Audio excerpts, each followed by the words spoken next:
Ladies and gentlemen, boys and girls, in just 5 minutes, we will present our nighttime fireworks spectacular, WDW Radio, your information station. Hello, my friends, and welcome to the WDW Radio Show, your Walt Disney World information station. I am your host, Lou Mongello, and this is show number 205 for the week of January 16th, 2011. This past weekend, more than 54,000 athletes from around the world descended on Walt Disney World, as many do year after year, not for the attractions, shows, or dare I say, even the wonderful dining options, but to run, and run a lot. And the Walt Disney World Marathon Weekend encompassed a series of endurance events in which individuals came out to fulfill personal goals, experience the parks like never before, and for many, make a difference in not just their own lives, but the lives of others. So on this week's Roundtable, we'll look at the Walt Disney World Marathon, as well as some of the other Disney endurance events, and possibly introduce you to the idea that it's not just for athletes, but for friends and entire families as well. And whether you visit to run, cheer, volunteer, or go for your favorite charity, it's one of the most amazing experiences any Disney enthusiast can enjoy. I'll then have a few announcements, play some of your voicemails at the end of the show, so sit back, relax, and enjoy this week's episode of the WDW Radio Show.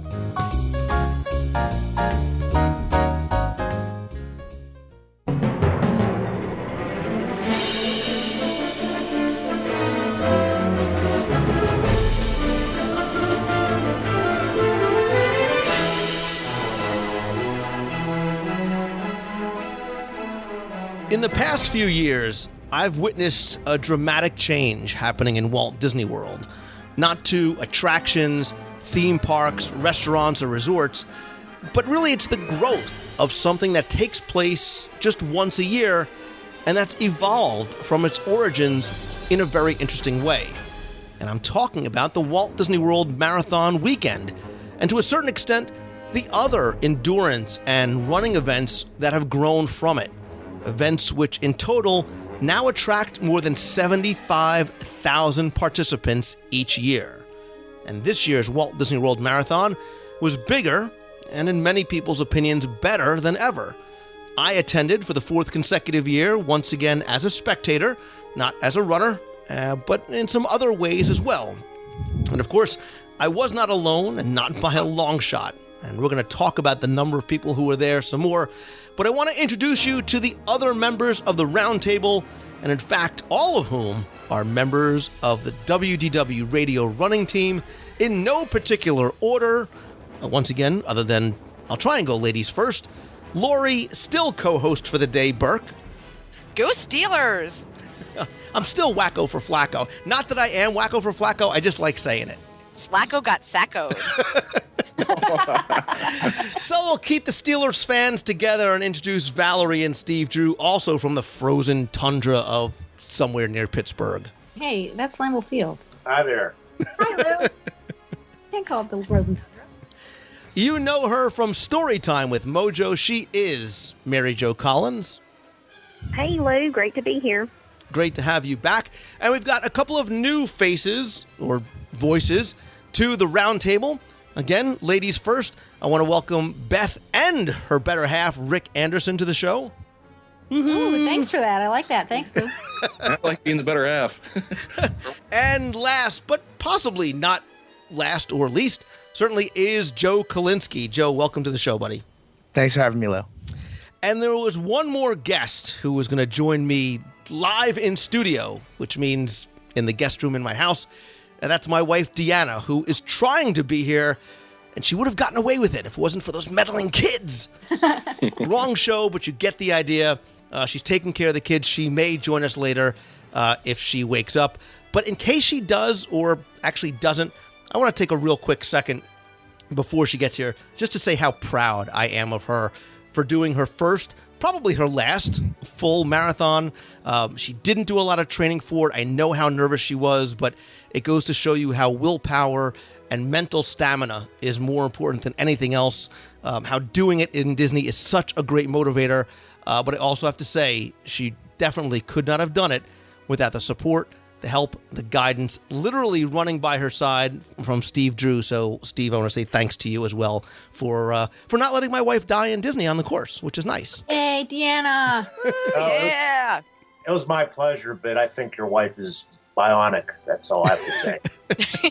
Well, she has a good teacher, and I mean you, not me, being the goofy runner that you are and the kitchen sink devourer that you have become legendary for. So I want to talk to all you guys about your individual marathon experience in Disney World. I first sort of picked up the gauntlet and took up the challenge and really learned about the marathon back in 2008. I had heard about it, obviously, for years, really as something that didn't interest me a lot because it always seemed to be something clearly for runners. It was an athletic event.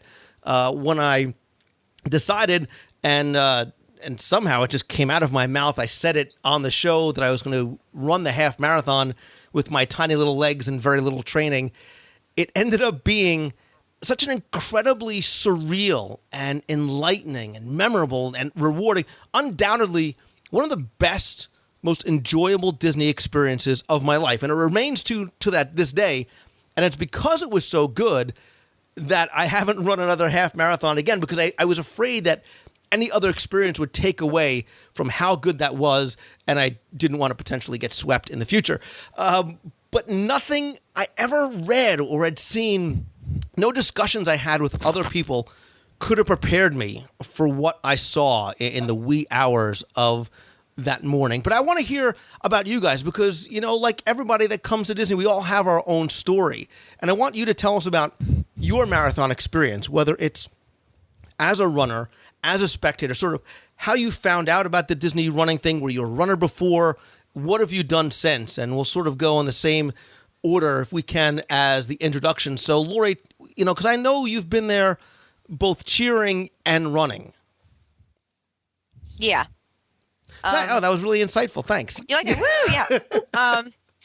No, actually, like, we've taken family vacations in January, so I've always seen the marathon runners and thought, oh, you know, that's really cool. Maybe someday I'll do that. But then when you decided to do it, when you came down to cheer you on, you know, within a month later, I was signing up for my first half, which was an amazing experience. I still can't believe I did it. And then did it the year after that, and then with a stress fracture. But this year I was smart and didn't decide to train 2 months out. I know, believe it. I learned a lesson. And just decided to come down and cheer this year, which was, I forgot how much fun that was. It's so much fun getting up at 3 a.m. and scooping out the spot. You know, you say that half jokingly, but we'll talk about that from a perspective, because it is, there was, as crazy as it sounds to set your alarm for 2 when you're not running, there is something that was a lot of fun. And so are you giving me thanks or blame? And were you getting smart by not running or not running with a stress fracture? I was smart for like only deciding 2 months out that I was not going to try to push it and train this year after what happened last year. And no, I wasn't being sarcastic or smart. It was actually really fun getting up, although at one point I thought, why am I up this early and I'm not running? But I was the 4th person through bag check at the Magic Kingdom that morning, which was kind of cool. See, we all take away our little badges of honor from the weekend, and that was yours. So yeah, that was mine. 4th person through bag check, and you know, run down Main Street to scope out the spot across the watch store. So and listen, there is something cool about being in the Magic Kingdom when nobody else is there at 4:00 in the morning. So.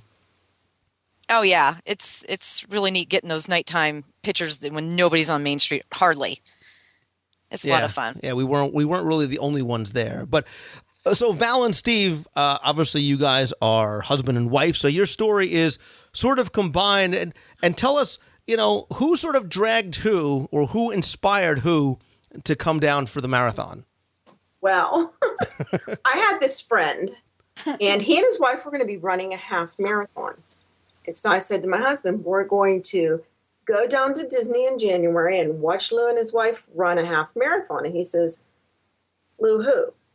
And then he says, well, I'm not going to go down there unless I'm running. So I came into the computer I signed him up, took the paper in and handed it to him and said, "You're running." And that's how we got dragged into doing the marathon. I've always been a spectator. I've had a different experience every time. This year in particular was really fantastic because I've heard the stories from all of you about the start area and everything that goes on. And this year I was able to be there with the team and get to see what goes on there in the morning. And then on marathon day, after our team went off to line up, Lou and I went back to warm up in the car, and we moved the car. You're not supposed to tell anybody that part of the story. To move the car closer to the monorail. And so we were right next to the monorail where you run, into Spaceship Earth, run, through under Spaceship Earth. And we got to see the Main Street Electrical Parade floats there and see the runners start coming through. We got to see all the fireworks going off, which are all the things I've never seen before. And it was just fantastic. It really was. And like Lori said, getting up that early in the morning and last year, I was the first one on Main Street. That's my little badge of honor. And, but just to see this year in particular, to see all of our runners, I've always had, 4 or 5 runners that were coming through. But this year, with the team being 30 people strong, and to see everybody coming through, it just was fantastic for me. It really was.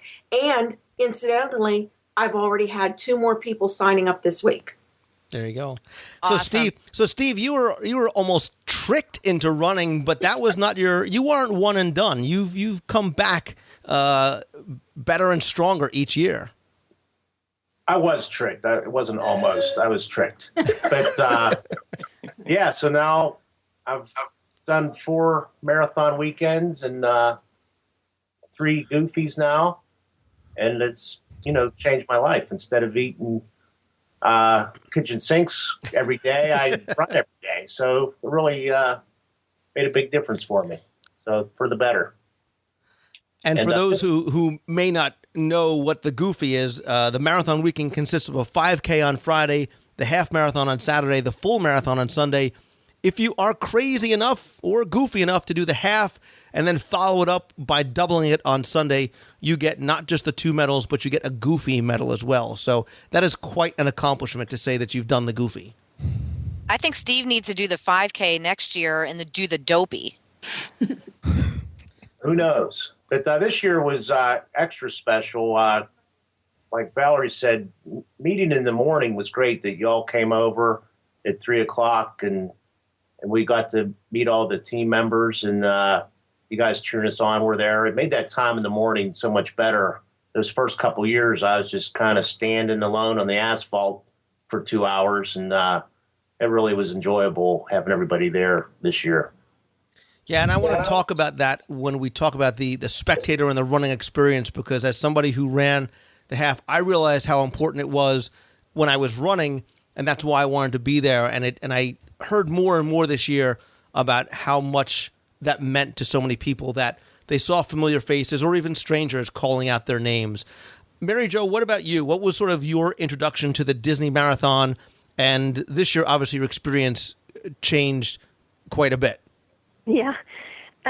Well, in the past, I guess most people are familiar with what I said last year and about how much I love Disney races. I've done 11 Disney races, and starting from, just a 5K all the way up to the Goofies Challenge last year, and have just totally loved the experience, everything about it. And this year we went out and defined what the WDW radio running team was. And, we were a little bit late in the game, but we did get it together, and we, told everyone exactly what we wanted to accomplish with the team. And we had some fundraising goals, and so that was great. But I said to myself, I knew that I wasn't going to be going to the marathon this year, and I was going to be in Tennessee. And I really wanted to be there, honestly, but just, couldn't actually make it this year. But I said to myself, what can I do to help these people and to help our team? And the more and more we talked about it, we decided that I could be the online captain, which, I kind of made up that for myself, as the online captain. What exactly is an online captain?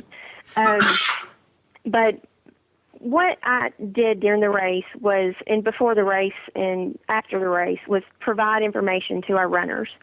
And I did that through Facebook, through our Facebook page for the running team, through emails, through texting, and occasionally even through phone calls. And I tried to provide motivation, any assistance that I could, and just communicate anything to the runners from a central location so that they would feel like they had someone to go to. And be it that I was in Tennessee, it really didn't matter. It actually kind of was helpful because I was able to concentrate on the task.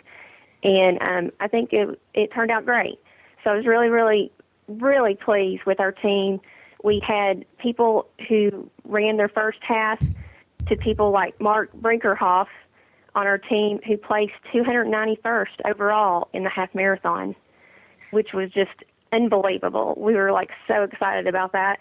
And also people like Joe Kolinsky who's run 12 full marathons? That's 12 now, yeah. Yeah, so we've had people with lots of experience and people with no experience. So just trying to tailor the communications to all levels and provide that motivation and just offer any assistance that really I could do from home. And I just, it was a thrill to kind of feel like I was there but not actually be there and be here in Tennessee where it was snowing. And Mary Jo, really, we know what, you've told us everything that you did for the team, but what you're not saying and what I really appreciate is you were so there for us who was following the team.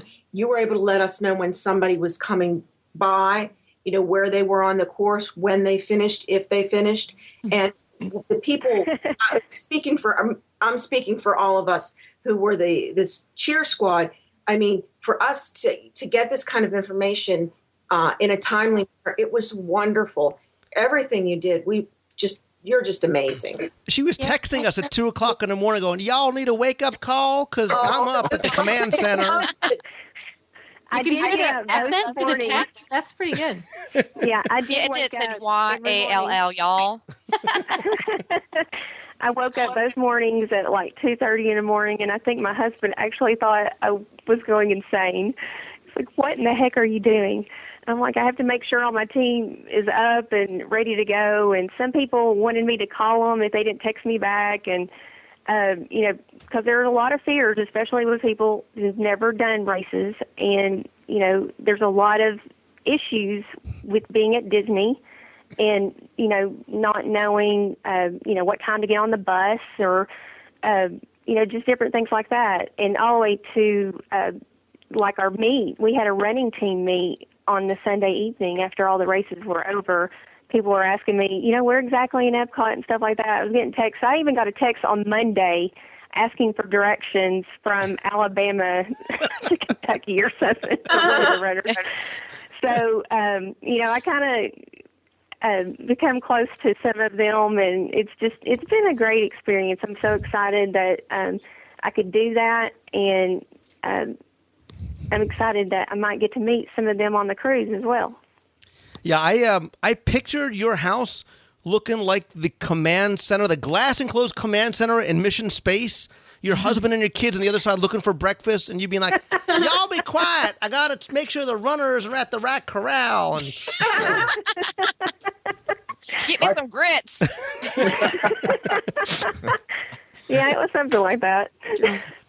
I told Deanna that she could use the phone one time. Yeah, that was hilarious. She didn't call her husband. She called Mary Jo. That she would get the word out to everybody. So, Beck and Rick, what about you guys? I know you guys have been listeners for a while. I've heard from you. We've corresponded via email. Tell us about your first Disney running experience, and even if you guys were runners beforehand or spectators beforehand. Well, we're in the group that says this is all Lou Mangello's fault.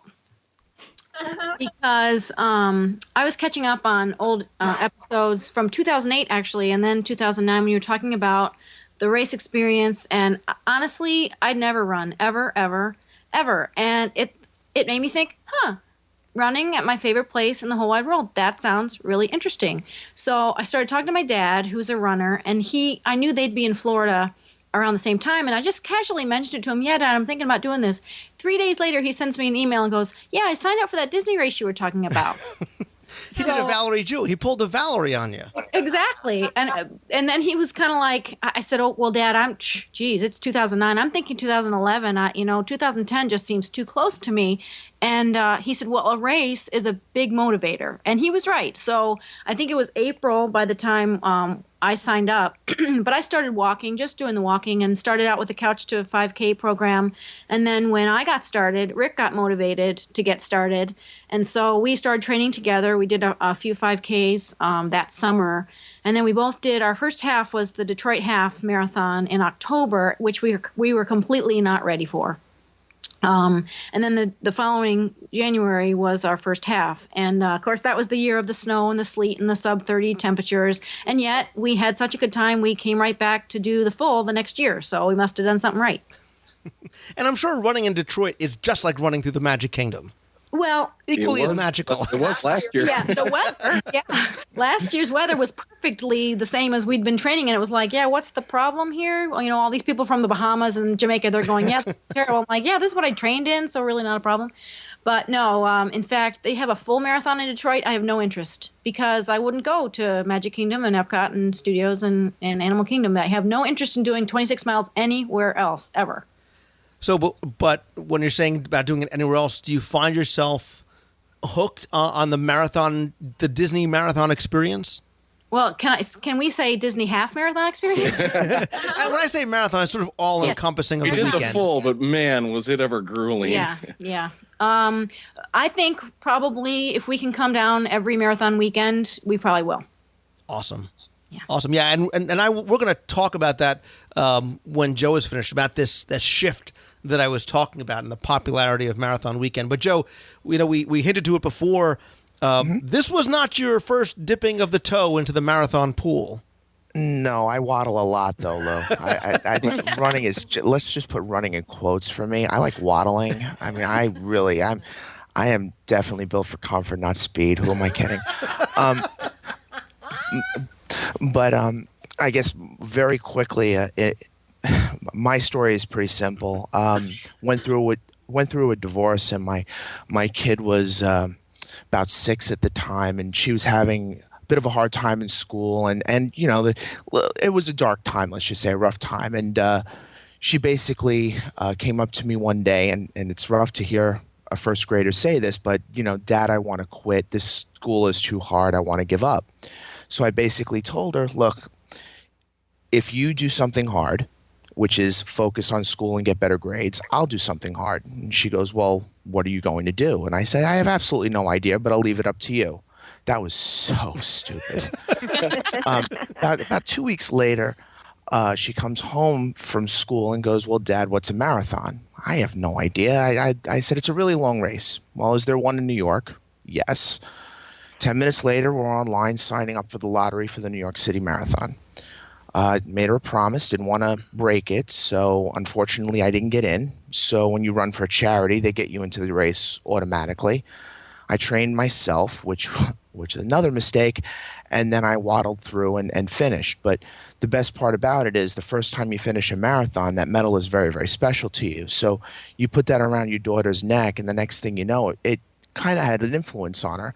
So she's gone from really struggling to an honor student. So she's consistently worked hard at school, and I want to consistently show her that if you don't give up on something, you can get better. Well, it's taken me a while, but let's face it. After I ran New York, my first marathon was in November of 2005 doing this, and then right after I crossed the finish line, there's this feeling of not only exhaustion and God, you feel, why the hell did I just do this to myself?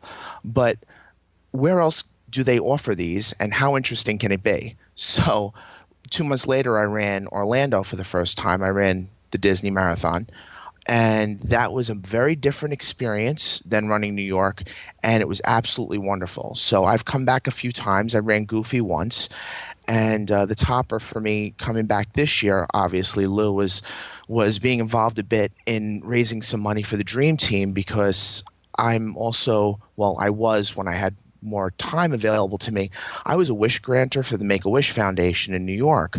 So I got to see where some of the money that charities like the Dream Team goes and how it just affects young lives. It's unbelievable. So putting together my love of running and my love of Disney and the ability to help kids in a charity that I really admire, it's the perfect storm for me. So I was really, really happy to join the team this year.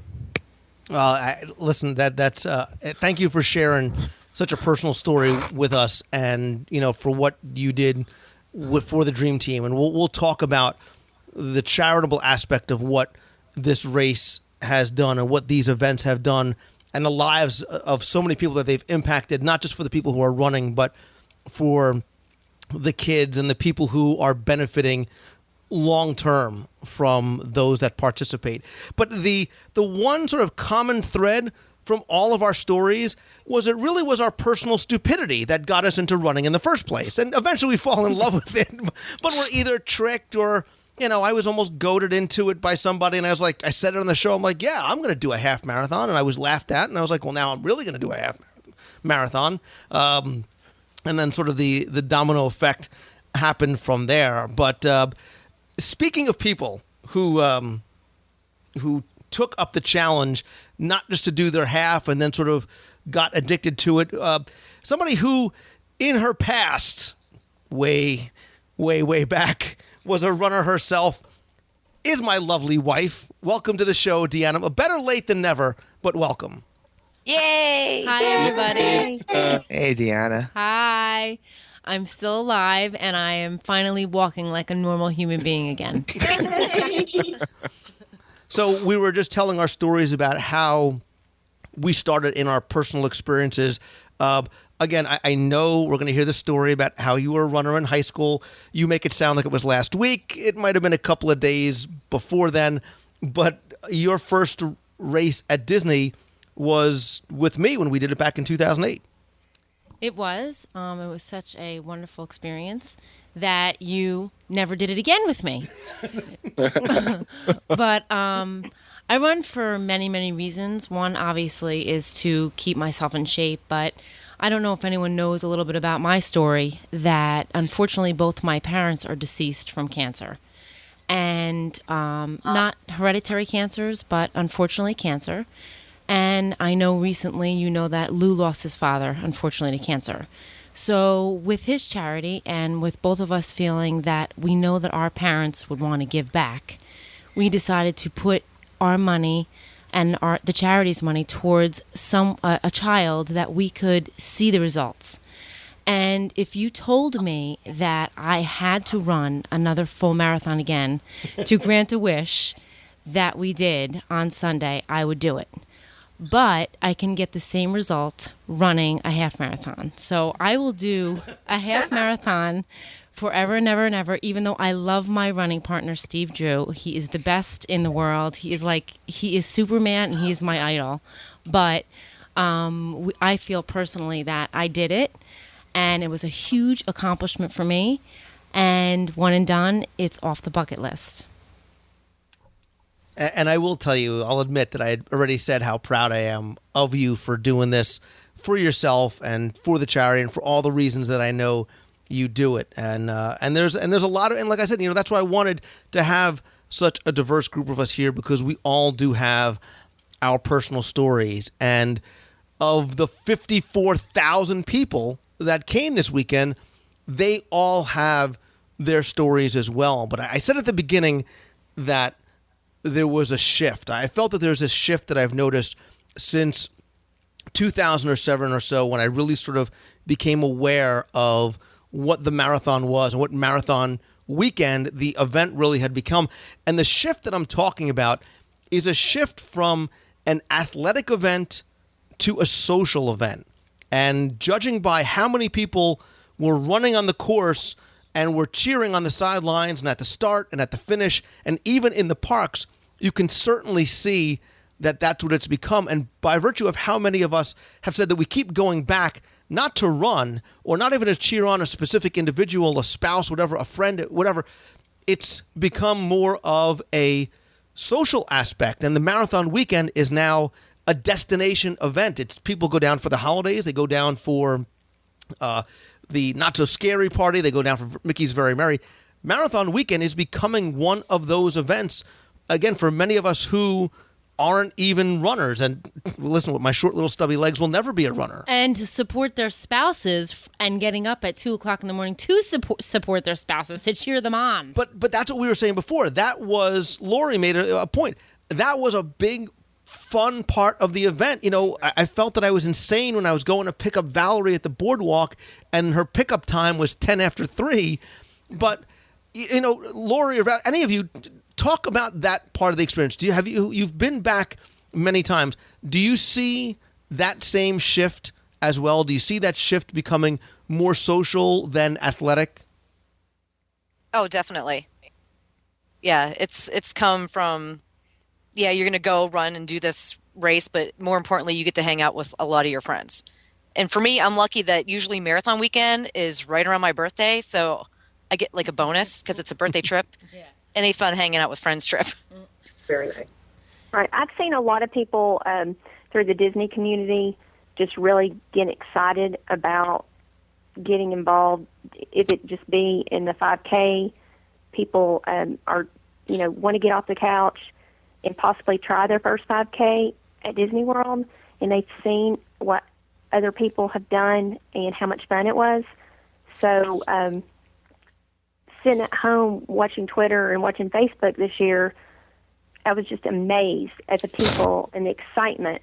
You could feel the buzz through the computer, just the people cheering their runners on or their friends, and cheering them on for the 5K, not just the goofy or the full. So I definitely have seen a difference in the past few years. I think the 5Ks originally were designed so family fun run, so that if you bring your kids on Friday, you can take your kids and they can run. But they've started gearing a lot of the 5Ks to try to get adults to come in and have fun doing it. People like me who actually trained for a 5K. I did, and I did it within the time period that was allotted on my first attempt. The second one was the monsoon of Everest weekend, and nobody got through in the allotted time was that year. A monsoon? We were running in knee-deep water. But now that's my running experience. That's true. But even someone like me who isn't really designed for athletic events. Oh, you're certainly designed. You want to start somewhere, Val. You can go ahead and do something like this. And another thing I noticed was that Disney used to close off the starting line where we went this year, and now they've opened it up for spectators and for family to come in the morning, and I think that's helping promote this more of a social aspect, because not only are we getting up to go to the Magic Kingdom and stand in our spot, but we get to go and see what goes on there. And it was really a really exceptional experience for me this year, being able to do that. Well, and you hit on something that I wanted to point out. You mentioned the word family, and it very much has become a family experience. You know, when I first started seeing this in 2007, 2008, it was about coming down and running and looking at the numbers and seeing how they've grown exponentially from not just those who are participating, but the number of people that come down. You see, it is a family event. There's the Kids Fest, the fun run. Yeah, kids can run, but there's also families on the course, and they're coming out to be a part of the weekend in any capacity. And Rick and Beth, having done it a number of times, have you seen that? I mean, have you seen that sort of subtle shift maybe from year to year as well? Well, I kind of laughed because you said, if people bring their families, we leave our kids at home. So we did too. Shh. Me too.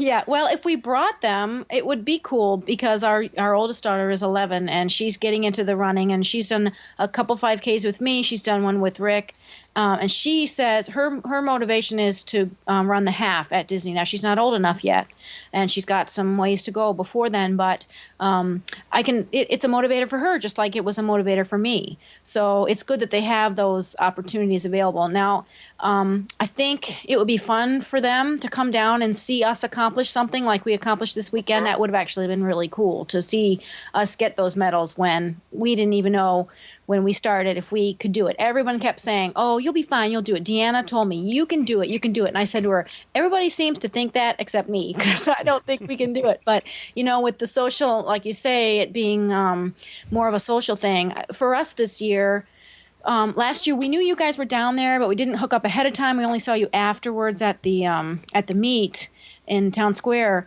But this year, having met ahead of time, and we knew exactly where you guys would be, the whole first 10 miles of the race for me, I was like, we got to get to Magic Kingdom because our friends are going to be on Main Street. And that was really motivating. And we had something to look forward to, that we'd see you guys on Main Street. And then for the rest of the race, personally, I was going, if I don't finish this thing, I will not be able to thank those people. I cannot approach them without that medal. So again, it was very motivating for us this year to have you guys along. Rick? I can't tell you, I so agree with you. Seeing those blue shirts on Main Street, and it doesn't matter how much pain you're in, you get this boost of energy to push through and show that you're on stage, and that excruciating pain does not show at all. Right. Yeah, and as somebody who ran and then is there to cheer, we all understand how important it is, and all of us who were along the course at many different locations were looking out for the blue shirts. But you're cheering everybody on. You're looking at the bibs, and you're trying. Listen, when you get to be my age, Disney, please make the names larger because I couldn't read them as they're going by. But you're trying. I'm so blind. I'm trying to read the names, and you're screaming out, "Hey, John! Hey, Beth! Hey, whatever!" And it means so much to those people. Joe, as somebody who ran too, you were part of the running team this year. But you get that same feeling when somebody says, "Hey, Joe, come on! You're almost there. You're doing a great job." Oh, absolutely. Absolutely, because I got to tell you, my mind goes to Never Neverland by the time I'm at mile 11 or 12. I am totally unfocused the second half of a marathon, simply because I'm tired already and becoming cranky. So when everybody starts yelling your name, even total strangers yelling your name, it does help. It really does, no matter what marathon you run in. And you know how, Lou, you're talking about the subtle shift. Disney is extremely unique. I've run a few marathons in different cities, some large ones, and I could tell you that Disney is unique because never in one marathon weekend do you get to run a family 5K on a Friday, then a half marathon on a Saturday, and then the very next morning, same course in part, you're running a marathon. Each one has, 15,000 runners? And on top of that, you're able to run a half marathon on Saturday and a full on Sunday. This is the only time during the year, and believe me, I'm kind of a marathon nerd, so I kind of know this, which is scary. But this is the only time during the year that you can run this type of race. You can't run a marathon on Sunday after running a half marathon on Saturday in the same location. And oh, by the way, it's Disney World. So you're going to have a very organized and efficient way of doing it. It's just an amazing experience. And on top of that, you can see the subtle shift because they're finding people like Jeff Galloway. They're creating something called Run Disney. They've set up a whole series of races, and they are taking it seriously. And I really think it's become such a positive thing for the running community. It's growing the running community because people that maybe in the past would look at it going, I don't want to run. It's just tedious. It's boring. But wait a second. You get a little taste of it in Orlando. Go to Disney World and watch this weekend. You may walk away from it saying, I want to try a 5K next year. And then all of a sudden you catch one more person. Maybe they get a little healthier, and it's so on and so on. It grows, and you can see that subtle shift. I think they're doing a fantastic job. Well, yeah, I think that Jeff Galloway, his method has really pushed the envelope with a lot of people in the Disney community that have wanted to participate in marathons but have been afraid that they would be shunned or that maybe they were too big or, too old or whatever. But the Jeff Galloway method has really helped a lot of people get out there and accomplish these goals, and I'm one of them. I know Deanna's run with me doing the Jeff Galloway method, and I just think it's fantastic. You can go to the ESPN Wide World of Sports page, and they have all the training tips that Jeff Galloway gives for the run-walk method, and it gives training videos, programs, and just everything that can get you set up to go run a race, be it at Disney or somewhere else. Yeah, and I think we should just mention Jeff Galloway really quickly because I think it's important for a couple of reasons. One of which, Disney clearly took notice of the fact that the numbers were growing by leaps and bounds. This year, 17,000 people ran a full marathon. 27,000 ran the half. In 2008, that number was about 16,000. There were 5,000 goofy runners. Runners came from all 50 United States as well as 60 other countries. So they see that it's growing, and by introducing the Jeff Galloway method, and for those who don't know, Jeff Galloway was an Olympian in 1972. He founded this Galloway marathon training program, and he gives, like you said, Mary Jo, he lends his expertise to beginners as well as those who are experienced runners, helping everybody get through, lead a better lifestyle. And again, Disney rebranded what they were doing to this Run Disney and brings it all together for these marathon and half marathon weekends. But I think the thing that's interesting is that, and Joe, you touched on this, how I think initially the Disney Marathon Weekend brought runners to Walt Disney World. And now what it's doing is it's bringing Disney World enthusiasts to running, something that, and I'll speak for myself, I never would have considered. If you would have ever asked me, hey, Louie, do you want to do a 5K or a half? You would have lost me at 5K, no matter where you would have asked me to do it. New Jersey, Florida, the moon, I wouldn't have done it. But you say, oh, Disney World, and then you hear about what you're doing from other people, and you start talking about it. You look at the course, and you see the things that are going on there. You're like, yeah, I can do this. And look, I trained not a lot. I ran my longest run. You did not run a lot. Right. I have to Thanks for the support. But my longest run was on a treadmill for 6 miles, but I knew that what I would see on the course would... I'm going to mute your mic in about 2 seconds.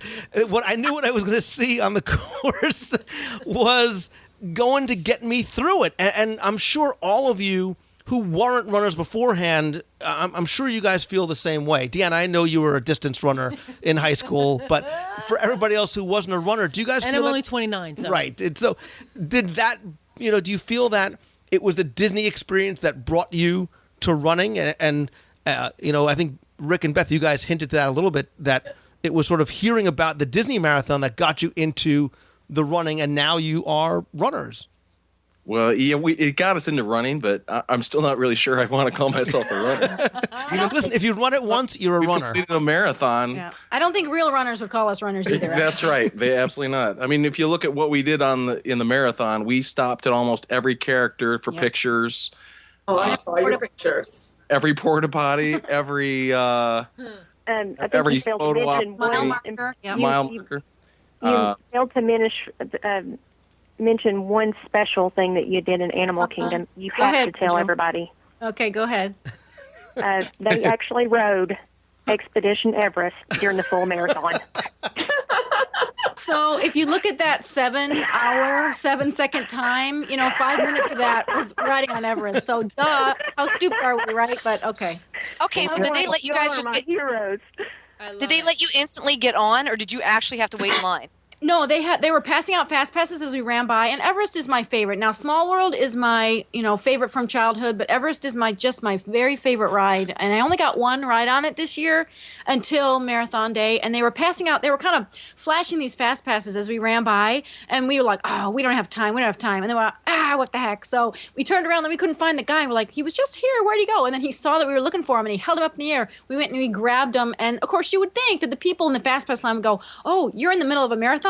Go ahead of us." No, they didn't. We had to wait for one train to go by before we could. But hey, we got our picture taken sitting on Everest with our bibs on and a big, huge smile on our face, all the while going, "Do we have time for this? I don't think we have time for this.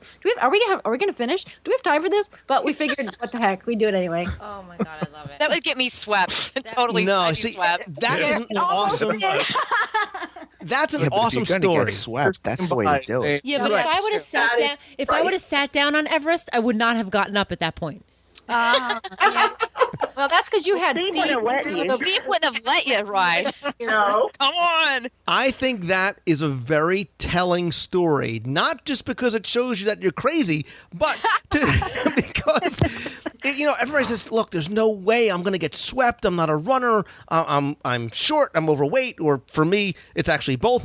But there's no way I could finish. People run these races, and I put "run" in air quotes. Yeah. Differently. You don't have to run the whole thing. You can walk it. You can stop for character pictures. You can ride an attraction during the marathon. I mean, I think that is an epic story, and that's what you're going to take away from this. But for those who are listening who say, "Lou, this show is not for me because I could never run," there's a great example. People who were non-runners who are now running, they're doing a full, and they're being able to take time, enjoy the experience, and ride an attraction. I wouldn't recommend it though, just in case. Exactly. Slow as we are, just in case, because honestly, we stressed from after Animal Kingdom until the very end of the race. Like the last 8 miles, the first 18 miles were awesome. We had such a fun time, but then we started looking at till we got through Animal Kingdom, and then we started realizing how far at the end we were, that there weren't that many people behind us, and we started really getting stressed because honestly I was afraid if I was going to get, I would cry and cry and cry if I didn't get that medal. So I was going to be so disappointed if we didn't, and so we really had to push. We laugh about how awesome that was that we did that, but it was actually really stupid because we really needed those 5 minutes. We really needed those 5 minutes, but we got the medal, so I guess it's okay. Yes. But again, you can run, walk. Steve and Deanna, they ran the whole time. They had a great time. Mary Jo, you mentioned other people on the team who had amazing times coming in like in the top 250 of the runners. But the thing that's consistent through all these stories is how fun this race is. I'm sure people are saying, "Yeah, I'm going to go do the Ironman triathlon or I'm going to do the Marine Marathon." Probably aren't having as much fun as everybody is who's coming to do it in Disney. And I think that's why it's drawing so many people from so many diverse backgrounds to participate in any way, whether you're running or even just getting out at 2 o'clock in the morning to cheer. I can attest to that one, Lou.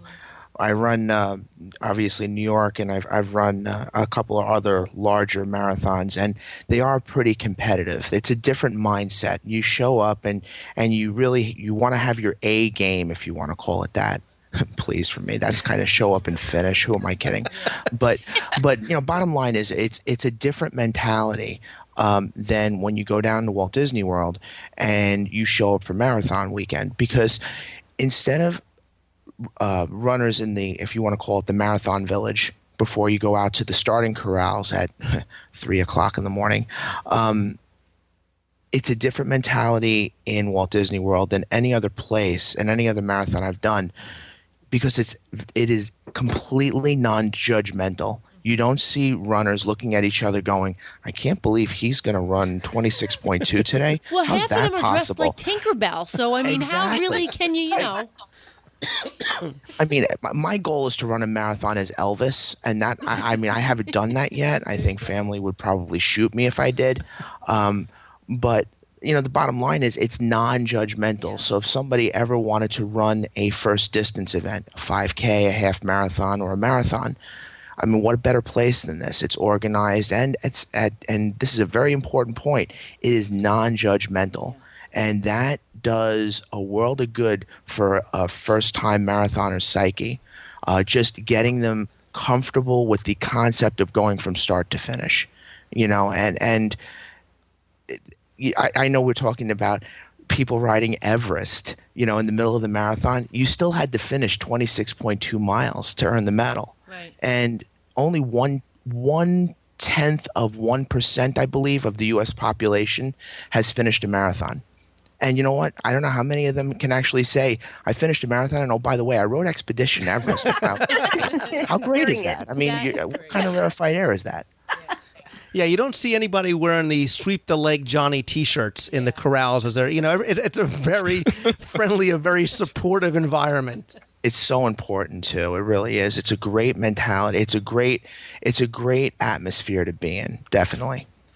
You need to go out and make it fun. Don't just like the guy that wins. I truly want to know if he has fun doing 5-minute miles, flying through and finishing it in under 2 hours. Yeah. Like, is it fun? Have you seen what he does at the finish line? Yeah. What he does at the finish line is awesome fun. He jumps up and all the confetti and Mickey Mouse and Minnie. Yeah, but I'd rather stop and get my picture with Phineas and Ferb and Doug from Up. Hey, Phineas and Ferb were on the full course, so that is enough reason for me to want to do the full. I want to see Phineas and Ferb. So wait, let me just get this straight, Lori. You would rather take a picture with Phineas and Ferb than win the Disney Marathon? Yeah. Just so I'm clear. All right. Definitely. Okay, I would have rather have had a child because then I would have had something to actually, because of the pain I was in. Well, no, you make but you jokingly make a great point because you do end up with something. And I think, Joe, you touched on this before. When you get that medal put around your neck, other than really macho guys like Joe, Rick, and Steve, you want to tear up because you are so proud of what you have accomplished, and you wear that medal with that pride for days, in my case months afterward, in the theme parks, people literally patting you on the back and hugging you saying congratulations. That is a reward and a payoff for the pain that it's a feeling unlike any other. Yeah, it totally is. I ended up coming in when we cross the finish line and we go in for our medals. I'm with Steve, and he fortunately enough gets his Mickey medal, and then we have to go over and get his Goofy medal. Well, I come through, and 3 of Lou's listeners are handing out medals, okay? Oh, so I end up getting tackled, like, Deanna, you did it, I'm so proud of you. And now here's these 3 people with all these medals, supposed to be handing out medals, and they're all, on top of me, and Steve's like, well, what about my medal? And he's standing there, waiting. And I was like, oh, my God. But anyway, it was such an, then, of course, I start crying. Everybody's crying now. It's just, it was crazy. Oh, my gosh. I was crying when we saw you in the UK. You come through and you're hugging me, and I start crying. I know. Hey, I cried in Tennessee. And at that point, I couldn't feel my legs.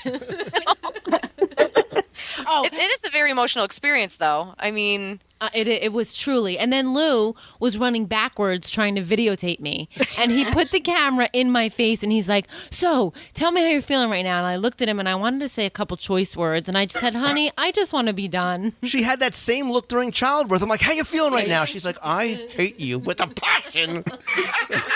Get the camera out of my face. Yeah. I kill you. Yeah. I have to say something too, though. If you have the wherewithal, I ahead of time before you approach the medals, because I carried a camera with me the whole 26 miles. Rick goes, "You're going to carry your camera?" Yes, I am, because I wanted to get really good pictures. I thought, hey, this might be the only time I ever do this thing. So if you have the wherewithal, have a camera with you and take a picture of the people putting the medals on. Yeah. I have a great picture of the guy putting my medal on. He has this gigantic grin on his face. It is so cool. And then he puts the medal on Rick, and he's not looking so excited on this picture. So I thought that was pretty funny. But she's much prettier than I am. Beth, you need to send me that photo. Oh, I will. It's very cool to see. I was excited and so happy, but this guy was so excited and happy too. I thought that was really neat. But we have pictures of each of us getting the medals put around our neck. So if you think about it ahead of time, have your camera ready and take pictures of that. Well, look, even the people taking pictures this year, ASI, they finally got together and were there with the characters taking pictures. Yeah, they were. Except it's about time. Except Mickey and Animal Kingdom. I'm like, this is the head guy here. Where's his professional photographer? Not only was there no professional photographer, but there was no line for him. I'm like, Mickey, you have no idea. I'm just running toward him, But Rick took the picture because there wasn't anybody there. So. Well, and Lori and Val, you can certainly attest to this. You know, we're talking about the experience for the people who are running and getting the medals, and we have our pride for our spouses and our friends, but I never imagined the experience as a spectator would be as rewarding as it was. And when again, you hear getting up in the middle of the night and you're standing sometimes in the cold on the sidelines waiting for people to come by, sometimes literally for hours. But it's such a charge. It's such a rush when you're seeing people run by and you scream out their name and they look at you like, hey, stranger, thanks a lot. That really means a lot, because we know it gets them through that next mile or two or whatever it was. And we had such a blast being there, for the half and the full, just cheering on and screaming and holding up signs and giving random high fives and hugs and pictures or whatever it was. It is a great experience. And you can tell, even the people that you don't know, how appreciative that you're there and you're calling out their name. It's a great experience. In the past, years ago, we used to, as a family, go down to the Pittsburgh Marathon just to cheer people on, and had a wonderful time doing that. So, of course, I knew that it would be a good thing to do in Disney, and we love it. It's really a great experience. Yeah, and we mentioned before about the different aspects of it. I think, people run for different reasons. Some reasons are personal. Some reasons are physical or mental, or because a challenge was given to them. But there's also so much good that comes out of this event, not just for people personally for what they do with the challenge for themselves or leading a healthier lifestyle, but for the people who benefit in the long term from this. There are so many charitable aspects to this race that I think people don't realize, and again, has grown exponentially over the past few years. Disney itself raises about $7 million for the Leukemia and Lymphoma Society through participant and volunteer donations, along with team and training, the fundraising they do. You see them all running with coaches and people on the sidelines in their purple shirts. Disney even takes the clothing, the sweats that you throw off, as you start to run and it starts to warm up. They take all that clothing, they donate it to charities. We know All Ears and Deb, they raise money for breast cancer. They raised a ton of money this year. There's countless others. You also talked about how this year we finally got together sort of very, very late to the game, September, October, November, whatever it was, a more formalized version of the running team, and asked people who wanted to participate, whether you were a runner, a walker, or just wanted to go and cheer, to help raise money for the Make-A-Wish Foundation. We are still taking in donations. We're still finding out exactly how much we raised. And while the number is certainly wonderful and important, especially after what we were able to do this weekend, the fact that so many people wanted to be a part of it and wanted to take what they were doing personally and help others, it means so much to me personally, but to you guys know that you are benefiting people that truly need a little bit of that Disney magic that we sort of take for granted sometimes. So, Mary Jo and Valerie and Lori and Deanna, you guys did an awesome job putting that all together. We talked about what Mary Jo did online from, Command Central in the bunker in Tennessee, seeing the shirts on the sidelines and having people come over and saying, thanks for letting me be a part of this. And it was so much fun getting off the couch and getting in shape, and I'm raising money and I'm doing this. It really is a unifying thing for the community, and to know that so much good comes out of this race is one of the most rewarding aspects of it for me, and I'm sure for you guys as well, because you are all part of the running team. It's definitely a wonderful experience, and I personally want to thank the WDW radio running team for giving me the opportunity to participate for the first time in the Dream Team granting a wish through the Make-A-Wish Foundation. Prior to our direct connection with Make-A-Wish, we raised a lot of money. I don't have the exact numbers, but we raised a lot of money. And it we were about $93,000, I think. Okay. And that all went through first giving, and it went to Make-A-Wish, and it went to grant wishes, but these were wishes we were never able to actually see. Well, on Sunday, we got the chance to meet a wonderful family of a wonderful little girl. And it's very difficult because there aren't words to explain the feelings and the emotions and the wonder and the magic and the excitement of being able to meet this family, hear their story, know what they've been through, and know that you, the WDW radio running team, enabled me to be able to be there and meet these people. And I want to thank each and every one of you.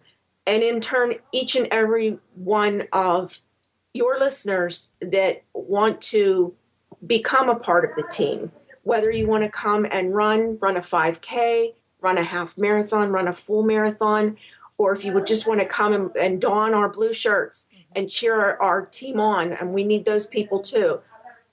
I can't explain to you in any way, shape, or form how much I appreciate what you all have given me. Okay, I'm crying now. I know. That's amazing sentiments, because as a former Wish granter here in New York City, I've gotten to see during my time as a Wish granter, I got to go into a few families' homes, and they welcomed me into their homes, and they may have been recommended by their doctor, cardiologist, a friend, a neighbor, who knew that a child has a life-threatening illness, and they're in a very difficult, hard areas, certain areas of the Bronx and Brooklyn and Queens that are, let's just say, very, very much less than fortunate. You get welcomed into their homes, and you can see how little they have and the hope that a wish brings them. It's amazing. And not just for the kid, it's for the family as well. The family gets to go, and it's the number one destination that's chosen, I believe, still by the Make-A-Wish Foundation, is sending kids to Walt Disney World. And it's pretty obvious why. They have it down to a science. The Make-A-Wish Foundation does have the process down to a science. It's extremely efficient. And when the whole family gets to go, not just the child is affected by it, but the family, it's this welcome break from an otherwise very rough time in their lives. And the money that you raise in order to send more kids to have their wishes granted, and like I said, the number one wish that they want is to go to Walt Disney World. I believe that's been the statistic for I don't know how many years with the organization. But to see the look on the kid's face when you show up that morning, and they usually do it with a big package, and you get them goodies, a couple of Mickey stuffed animals. You get them pins, lanyards, you name it. And you put it together in a nice big box along with the trip tickets. To see the look on the entire family's face when you get to finally deliver it is absolutely mind-boggling. You'll never forget it. So I've been very lucky to be a Wish granter only for a short period of time, unfortunately, but it left a lasting mark on me. And now I'm just motivated to donate money and to do things like running for the running team here and raising a little bit of money for them, because I've seen the positive benefit that comes out of it. Joe, let me tell you, the experience that we had on Sunday was just so unbelievable. This family was so deserving. The mother from the kids, they were just such a wonderful, wonderful family that we were so blessed to have the experience to grant this wish. And, it was very difficult for us to hold it together and not lose it, to make this a very happy thing for them because of the story that they brought to the table. There were so many times that I just wanted to break down and cry and kiss and hug them and say that, it's going to be okay, and we're praying for you and we're with you. But I didn't, because I had Becky on my shoulder saying, no, don't cry, no. So Let me tell you, and as I said, if I need to run full marathons to do that again, I will. Yeah. But as I say, I will run every half marathon from here on in if I have to. Let me tell you. You're going to run full marathons half a year at a time. You're going to run half this year and half next year and put them together.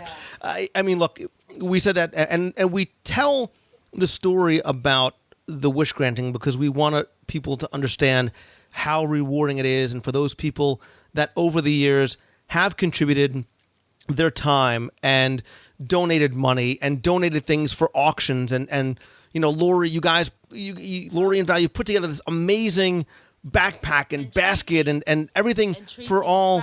Yeah, all the scrapbooks. I mean, the stuff that you gave to the child and the mother. I mean, it was so. It was a life-changing experience, and it's not overstating that, to see that family, because they were so very deserving. And everybody who participates in the Dream Team project and has done it for the past number of years, you know, you've changed the lives of people forever. You literally, you know, they will never, ever forget that day, and they will never forget that experience, because what, like you said, Joe, they've been going through up until now has been so bad and so depressing. It was an amazing day for them, and it was an amazing day for us. And you know, I don't want to make this a sad thing. Like Deanna said, it was a very happy occasion. But again, so much good comes out of this, and that's the extreme end of it. The good that comes, that we get to see for a child that is truly benefiting from the running and the pain. And on the other side of the spectrum, we see it because people come up to us and say, you know, yeah, I heard about it on the show, and you've introduced me to something I never would have experienced in Walt Disney World, and I've gotten off the couch, and I've got this sense of pride and accomplishment. So it runs the gamut about the, you know, the difference that is truly made for people in so many different ways, and the growth of the experience and the extension of experience is giving people the opportunity to participate. If they say, look, Lou, there's no way, you know, I'm going to do a half marathon. I can't run with 27,000 other people. They've got the Expedition Everest Challenge. They've got the Champion 5K during ESPN The Weekend. They've got the Disney Princess Half Marathon, the Royal Family 5K, which is February 27th. The Wine and Dine Half Marathon is something new that they introduced. So there's all these other themed races which are giving people the opportunity, the reason, the excuse, whatever it is, to take another trip to Walt Disney World, to try and do something maybe that they haven't done before, and to have this party-friendly social experience on top of it. And, you know, the 2012 marathon registration is going to open in March 2011. They're now going to introduce a marathon relay. They haven't released any information, but again, I think Disney wants to make these events as accessible to as many people as possible. And the themed races and the marathon relay is definitely one of the ways of doing it. You guys mentioned Run Disney. That's another way. Things like you do, Mary Jo being the online captain, whatever that may be, but helping to motivate the people who need a little bit of inspiration to train a little bit. All those things are making these, again, not athletic events, but really social events. I'll do the relay. I'm not saying anything. I am saying nothing. I am committing to nothing. I think I do more. We'll do it together. We'll take the box people with us. I think I do more good cheering on the opposite side than I do getting in the way of people. Don't forget, we have the relay in the Wine and Dine also, which is a relay of a half marathon, which is a little bit more accessible. You're not helping. Oh, I thought you meant for me. Okay. Okay. So. And don't forget, when you're on the sidelines with Lou, complete strangers running past, looking at him and saying, I did this because of you. I'm doing this because of you. And they're not even on the team. There's a lot of people out there that are running because of you, Lou. I hope they mean that in the best possible sense. Oh, of course they do. Not like, I am in excruciating pain and it's all your fault, Mangello. As they throw a cinnamon bun at him and hit him in the forehead. Oh, I wish they would have thrown cinnamon buns at me. I was starving on the course, running in my jeans. We kept well fed, dear. So, but Well, look, last year I would have hugged you too, but you were like in Casey's getting a coffee. well, that's true. Beth and Rick got off the course to run Everest. You got off the course to find me in Casey's. So you also somewhat Well, thank to crazy. Scott. He's the one that told me where you were. So I did go off course. Yeah, and listen, there were so many more people who I wish could have been part of this roundtable and should have been part of the roundtable who were there, and we are all grateful to them. Hopefully, if you're listening, you realize there are so many reasons to do it, to participate, for that sense of competing, to get yourself in shape or to stay in shape, to lose weight or focus on your personal health. If you're a runner, to go out and get your personal best times, or at a very minimum, run to, help charitable causes, whatever your cause may be. It doesn't have to be the dream team. Whatever it may be, that alone is a reason to run. Before we wrap things up, do any of you guys have any parting thoughts? Lori, Val, Mary Jo, Beth, Joe? I just wanted to say how proud I was of the team. We had 16 participants in the half marathon, and all 16 finished. We had 10 participants in the full, and all 10 of them finished. So we were just so excited. 4 of those people actually did the Goofy Challenge, and Steve was one of those.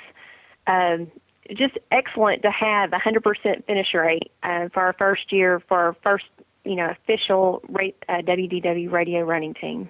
So I'm proud of you guys. Thanks, Mary Jo. Absolutely.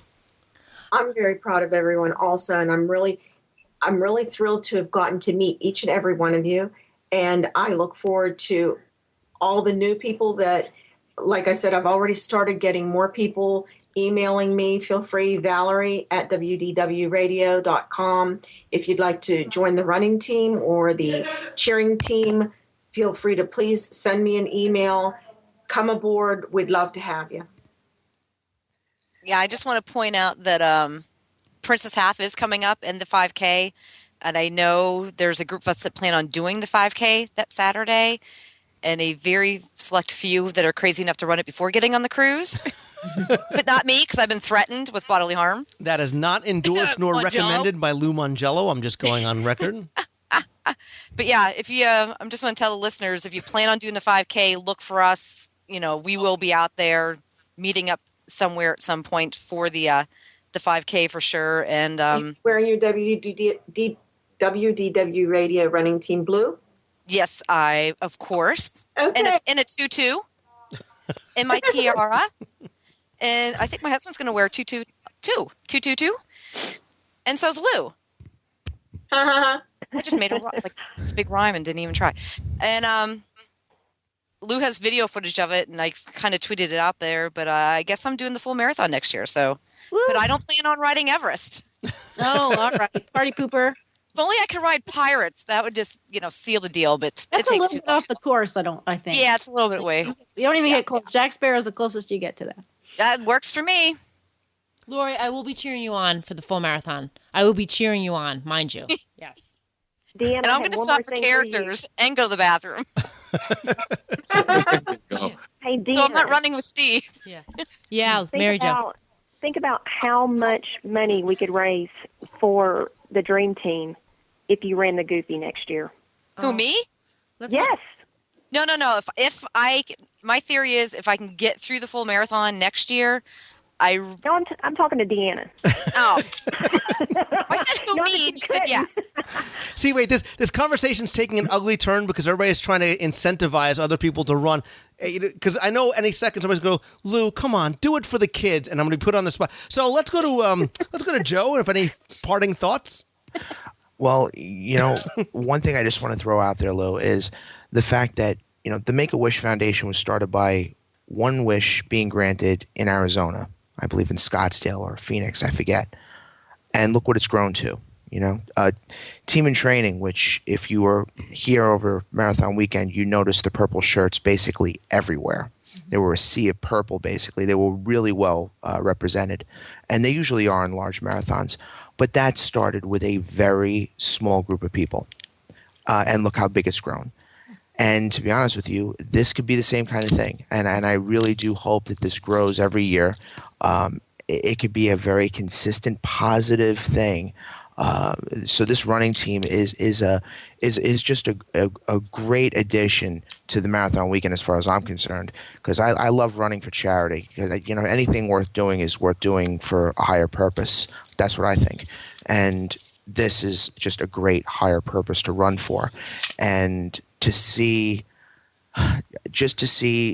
more faces wearing blue next year, or wearing blue during the year at the other half marathons or full marathons run on Disney properties. That would just be a great foundation. I think we've set a great foundation. You really have, Lou. You've done a great job. No, this is all about what you guys have done and you guys putting this together. And I appreciate that, Joe. And I can tell you again, we did get a late start this year and we learned a lot in a very short amount of time. But I can tell you that we are going to make some announcements very soon about some things that the running team is going to be doing that are marathon related, looking forward to next year and beyond. There's going to be a lot of other opportunities for people to participate as runners, walkers, whether you want to cheer, fundraise, whatever it might be.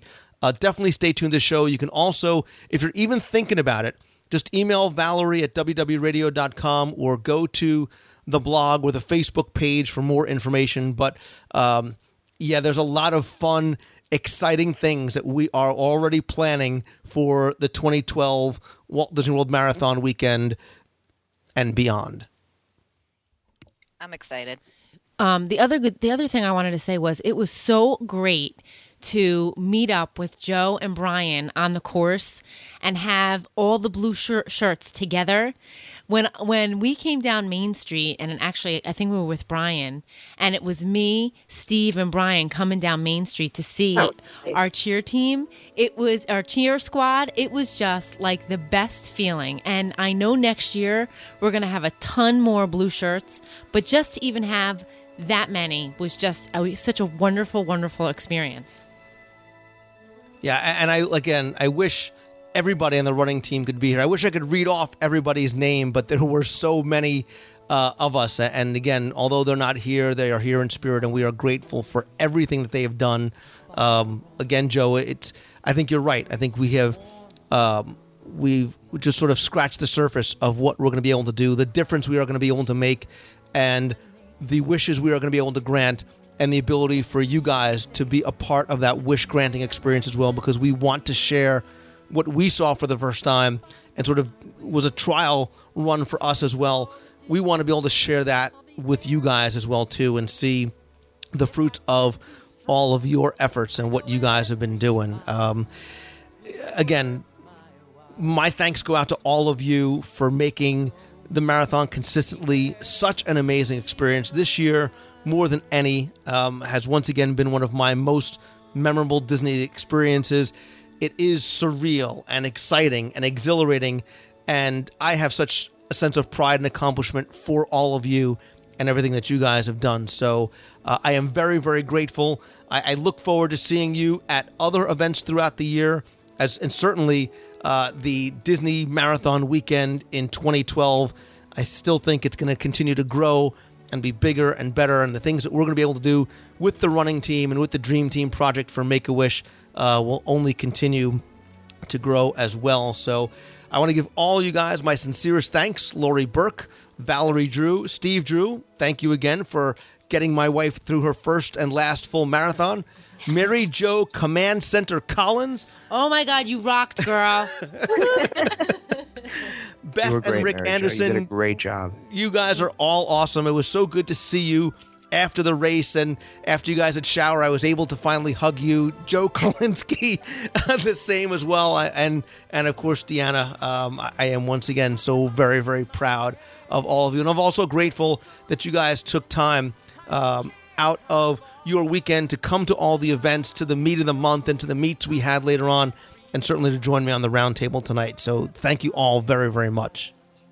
Thanks, Lou. Thank you, Lou. Thanks, My Lou. pleasure. Thanks, Lou. Deck 7, baby. Cool kids. Cool kids.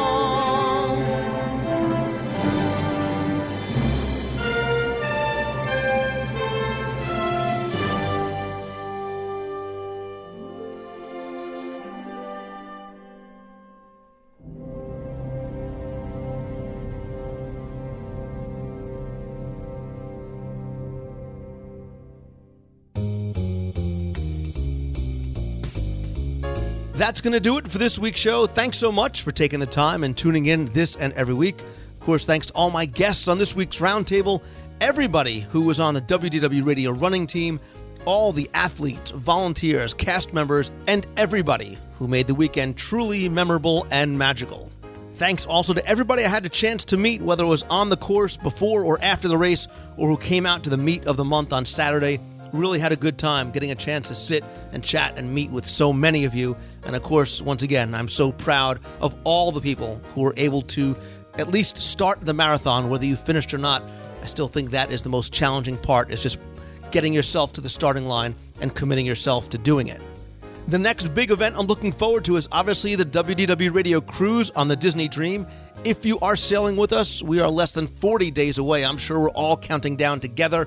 Don't forget to visit wdwradiocruise.com, as well as the Facebook page at facebook.com/WDWRadio, or follow me on Twitter. I'm at Lou Mongello for updates as far as what we're going to be doing on the cruise, and outline of the itinerary, information on some of the activities we have planned, and information about some of the contests that we're going to have, including one that you can start working on right now, even before you get on board.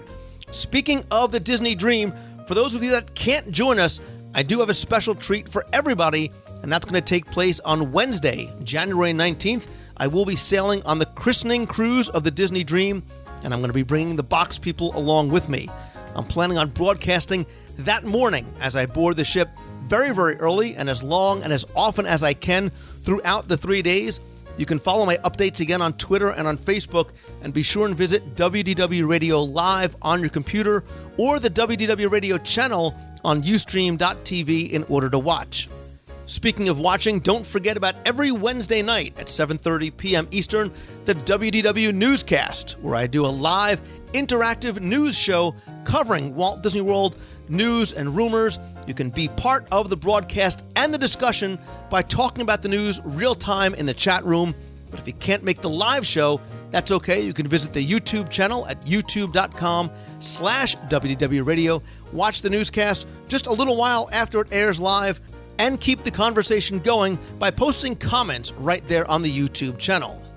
Posting there is just one of the many ways I love the show to be interactive. Remember, you can always email me at lou@wdwradio.com if you have a question, a comment, feedback, anything at all. If you want to be heard on the air, you can call the voicemail toll-free at 888-703-2171. Don't forget, you can follow me on Twitter, Facebook, catch me over on LinkedIn. All those links right on the homepage of wdwradio.com. And you could talk about anything Disney in our fun, completely family-friendly forums over at wdwradio.com. While you're on the site, be sure and subscribe to our free email newsletter. Download the free WDW Radio iPhone app.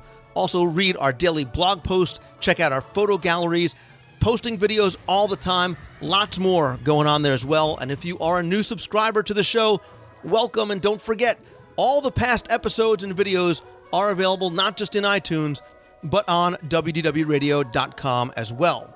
In the WDWRadio.com store, you can pick up signed copies of my Walt Disney World trivia books, as well as the audio guides to Walt Disney World on CD or instantly downloadable files, where I take you on a virtual walking tour of almost all the lands of the Magic Kingdom. We've got Main Street, Adventureland, Fantasyland, Mickey's Toontown Fair, which is closing very soon, and Liberty Square, working on Frontierland and Tomorrowland now.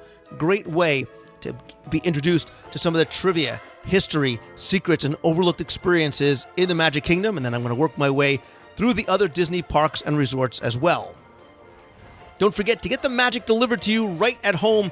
If you're a magazine person like I am, I'm also the publisher of Celebrations Magazine, along with Tim Foster, bi-monthly magazine. If you go to celebrationspress.com, you can order back issues, learn about what the magazine's about, subscribe, and find out how you can contribute as well. I talked about last month's Meet of the Month, what a great time we had in Walt Disney World. The next Meet of the Month is going to be the day before the cruise on the Disney Dream. So it's going to be Saturday morning, February 26th. I think we're going to do it outside of a theme park. For those guests who are there who maybe have a seasonal pass or don't want to use a day in the theme parks or don't have tickets, we're going to do it somewhere outside the parks. Probably going to be over by the boardwalk. Maybe we'll do it at the Boardwalk Bakery, have a little breakfast there. Going to lock in the exact time. Figure probably 9, 10 o'clock in the morning, somewhere around there. Be sure and stay tuned to Twitter and Facebook as well as the show for exact time and location. You can also be sure and check out DisneyMeets.com. That has information not just about the WDW Radio Meets of the Month, but other events that are going to be going on throughout the year, including Destination D this spring in Walt Disney World. We're going to have some events going on to coincide with that. The D23 Expo this summer, including our Adventures by Disney Backstage Magic Tour. We have about 2 spots left for that. So if you're interested, we do have some, but very limited availability. You can find out more by clicking on the link over at DisneyMeets.com. Lots more planned for the rest of the year. Definitely stay tuned to the show. And again, DisneyMeets.com for more information. Thanks as always to my partners and sponsors, including MEI and MouseFan Travel. They are, as you know, my official and recommended travel provider for if you're going to Walt Disney World, Disneyland, the Disney Cruise Line, and of course, Adventures by Disney.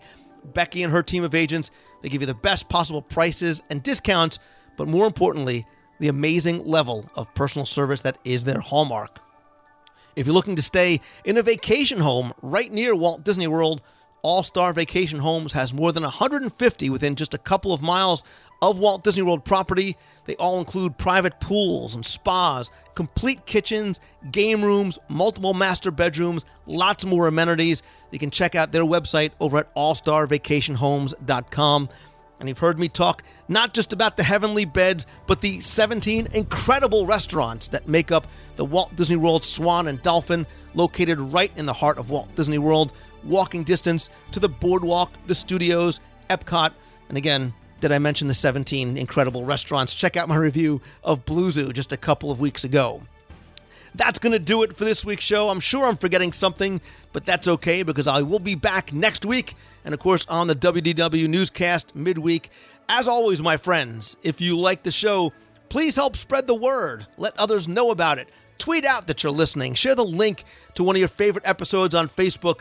And if you're so inclined, come by and review the show and the app over in iTunes. So until next week, don't forget that I also want you to pursue your goals, whether it's running in the half marathon or whatever it may be, and take those first steps towards following your dream. And once you do, you know to always, always keep moving forward. Thanks again for listening. Have a great week, everybody. See ya. Hi, Lou. It's Happy Keller. I'm at the race retreat tent after the Disney World Marathon. I completed my Goofy. I just wanted to thank you and your support crew for just such a great meetup on Saturday after the half, and for being out there on the course cheering today during the full. I loved seeing you on Main Street, and I loved seeing you when I just entered Epcot after going up that last hill. Just loved it. Thanks much, and I hope to talk with you soon. Bye.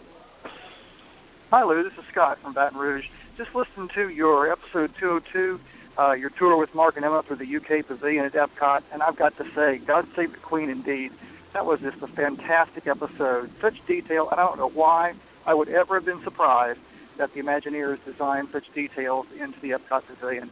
But it was great. I thoroughly enjoyed every moment of it, and can't wait till I get over there and get me some fish and chips as well. Thanks, Lou. Hey, Lou, this is Jeff from Connecticut. I stumbled on your show in this past September while researching my latest trip to Disney for the Food and Wine and the Mickey's Not So Scary Halloween.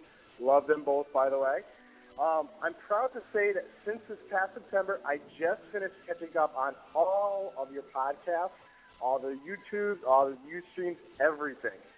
So, yeah, that was pretty much a daily marathon of Mangello.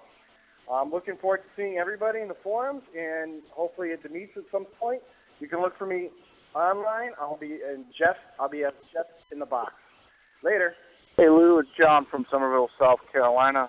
Just got done listening to episode 203. Good show. You and Tim Foster with your top 10 or 20.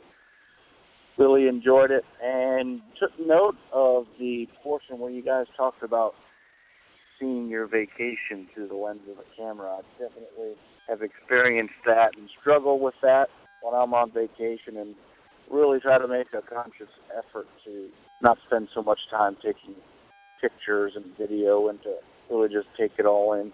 and that's good advice for a lot of people. I see people in the parks just living through their cameras. They need to put them down and enjoy. Appreciate what you do. Keep up the good work. See you. Hey, Lou, it's Dave from Connecticut. Disney World Dave on the chat. Just left the Magic Kingdom, and we got a great opportunity on the Walt Disney World Railroad tonight. My 4-year-old boy got a chance to be the guest conductor and say all aboard. And like you say, the cast members really make the magic. Definitely one of the wonders of Disney. And I went right down to Town Hall after and put a good word in for Dennis, who was the conductor on the train. He really just made my son's trip. Heading over to Animal Kingdom now to go on Everest at night for the first time based on your recommendation. Anyway, thanks a million for all the great shows and look forward to a great 2011. We'll talk to you soon, Lou. Thanks.